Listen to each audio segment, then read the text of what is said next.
Bienvenue au cours d'attrapage. Dans cette vidéo, on va parler du mouvement ou des mouvements dans un champ de gravitation. Alors d'abord, on va faire le mouvement des satellites et des planètes en utilisant les lois de Newton, et ensuite on fera les lois de Kepler.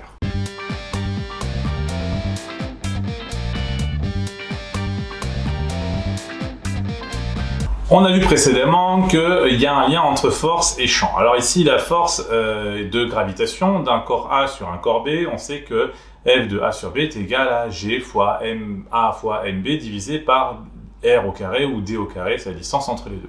C'est donc aussi égal à MB fois G, G étant le champ de gravitation qui est créé par la masse MA du corps A. Donc G, sa valeur, eh bien, c'est tout simplement G fois MA divisé par R au carré.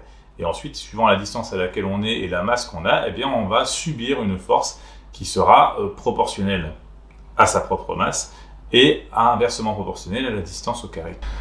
Pour le mouvement des satellites d'une planète, on va faire une planète, et pour un satellite, c'est plus ou moins la même chose en fait. On va prendre donc le centre de masse d'une planète, on va l'appeler P.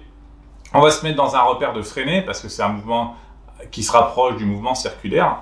Et donc on est dans un repère de Fresnel qui va nous donner donc P, UN et UT. La planète ne subit qu'une seule force, la force de gravitation du corps A. A, c'est l'attracteur, celui qui attire.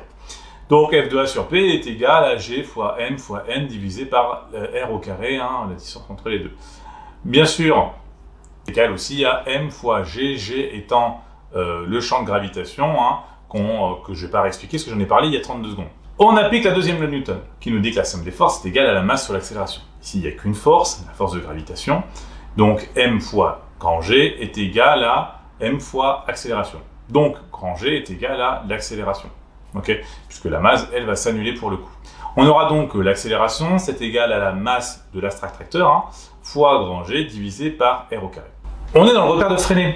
Et on sait que dans le repère de Fresnel, l'accélération, c'est la somme de l'accélération normale, V carré sur R, et l'accélération tangentielle, la dérivée de la vitesse tangentielle par rapport au temps. Or, l'accélération tangentielle, elle est nulle. Donc, notre accélération, c'est bien égal à V carré sur R, et c'est égal aussi, en même temps, du coup, à G fois N divisé par R au carré.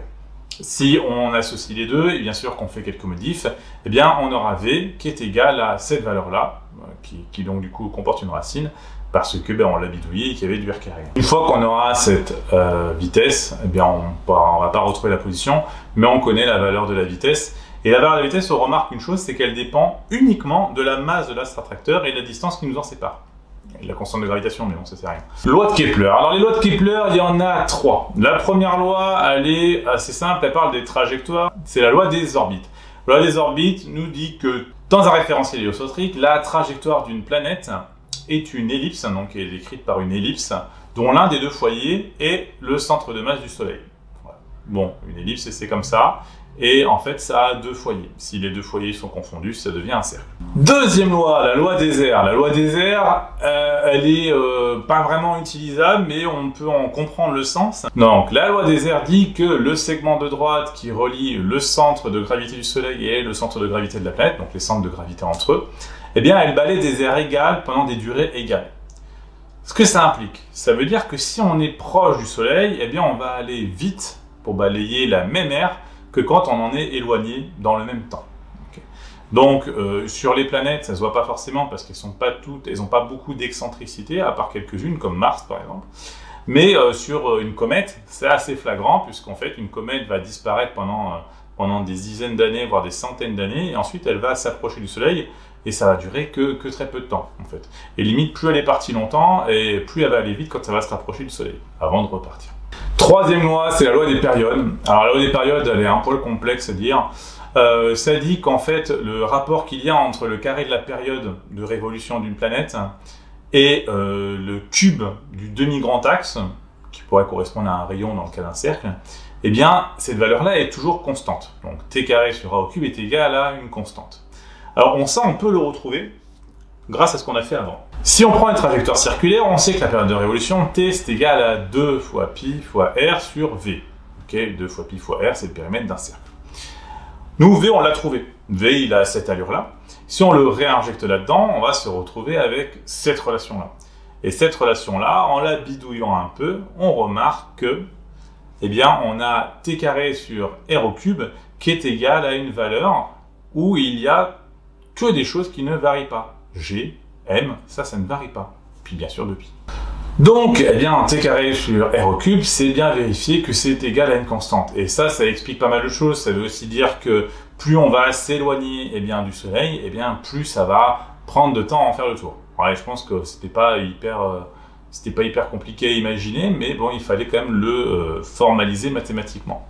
Et surtout, remarquer que le carré de la période de révolution divisé par le cube du grand axe, du mi-grand axe, c'est toujours la même chose. Ce que ça peut nous aider, en fait, les lois de Kepler, ça nous permet de déterminer les trajectoires, les positions des planètes au cours du temps. Et les lois de Kepler, ça marche pour tout ce qui tourne autour de quelque chose. Donc c'est grâce aux lois de Kepler qu'on peut mettre des satellites en orbite et savoir comment ils vont tourner autour de nous.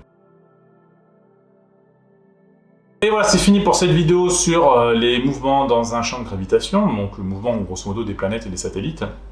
Je vous laisse mettre des commentaires si vous avez des questions, des remarques ou des félicitations. Vous pouvez mettre un pouce, vous pouvez vous abonner, je crois que c'est par là. Et bien sûr, il y a d'autres vidéos que j'avais déjà faites là-dessus, donc c'est une redite, hein. Moi j'ai l'impression de me répéter, mais c'est normal. Vous pouvez aller le voir, je vous l'ai mis dans la fiche. Je vous laisse avec une citation de Johannes Kepler, qui a vécu il y a bien longtemps maintenant et qui est très important pour la physique. L'esprit humain fut fait pour comprendre, tout comme l'œil fut fait pour voir et l'oreille pour entendre.